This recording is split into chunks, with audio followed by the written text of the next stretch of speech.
Hey Sainters, welcome back to the Saints TV YouTube channel. Welcome to 5 things we learned off the back of our round 1 defeat to the Adelaide Crows. We went down by about 10 goals. It was a really, really tough watch.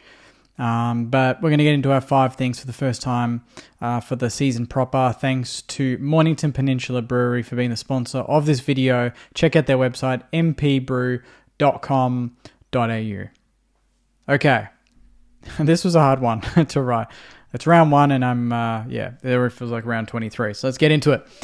Number 1, Max Hall is a find, loving his enthusiasm. 4 kicks in the first quarter and a bit, kicked 2 goals too, really lively, really energetic. Looked like one of the blokes out there, one of the only guys out there that was really excited to be out there playing football again on the big stage for the first time. And he's carried through a really strong pre-season.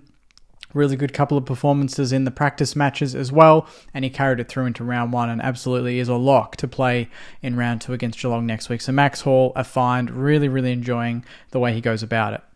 Number 2, Jack McRae is our best midfielder, or could be our best player. I mean, it's crazy. The guy, he's at 34, he's just, plugged in seamlessly into the lineup. He was close to our best player today, 12 clearances as well. Next best was Steele and Windhager with 5 each, so he's beaten them combined. And I think he's still going to be an underappreciated player for the majority of this season, but he just gets the work done. A couple of the clearances just looked really classy today, and we need some more support around him because he can't do it all, and he didn't sign up to do it all. He came in to help complement what we've got. He's absolutely first class in the way he goes about it, and today was a really, really good performance in a disappointing day for the team.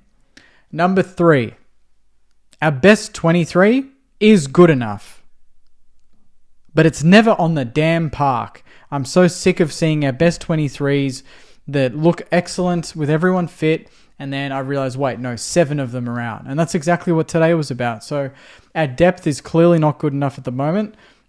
We need to be fixing that over the next couple of years with good drafting and recruiting. We know that. But obviously by not losing players.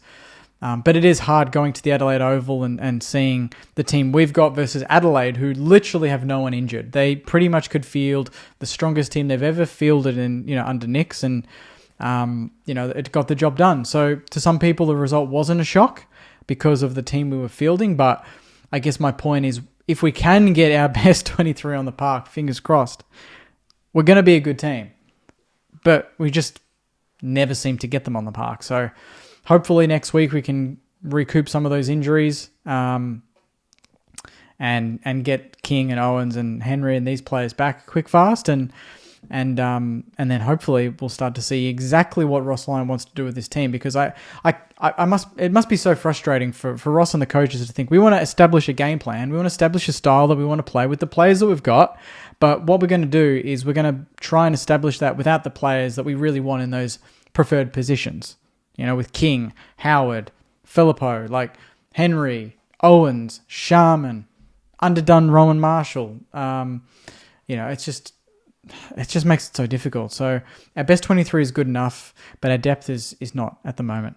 Number 4, if we have injuries, like we do, our experience needs to stand up. And today, Jack Steele didn't stand up, and namely Brad Hill. 1 disposal for 2.5, 3 quarters of football is not good enough. Standing up late and getting a few junk time touches and kicking junk time goals, that's not what these players are paid for. These players are paid to lead the way in times of adversity and to lead the youth through games like this. And we can't be having Garcia and Max Hall, no offense, but we can't be having them just being the best players on the park when the senior players are there not doing anything. So if we've got injuries and our depth is tested, Jack Steele, Brad Hill, Mason Wood, these players need to say, you know what?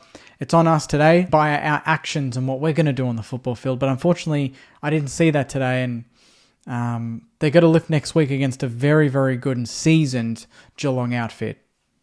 Number 5, and I can hear, certain people in my ear already whispering it to me, very, calm level people saying, it's round 1. There is a next week. It's round 1. It's not round 23 in this cost us finals. It is round 1. And this is me kind of just trying to relay it back to myself, but it's true.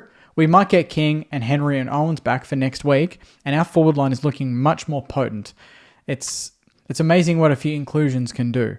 But at the same time, we need to be holding players accountable for their performance today. So for having players come in, there's going to be players going out, and hopefully Ross nails which ones come in and which ones come out. I dare say Rowan Marshall shouldn't have played today, by the way. I thought Keeler could have just played and give Rowe a week to come back against Geelong, but it is what it is. But my point is, let's not hit the panic stations just yet. I know I said it a week or two ago against Port. I said if they do this in round one, let's panic.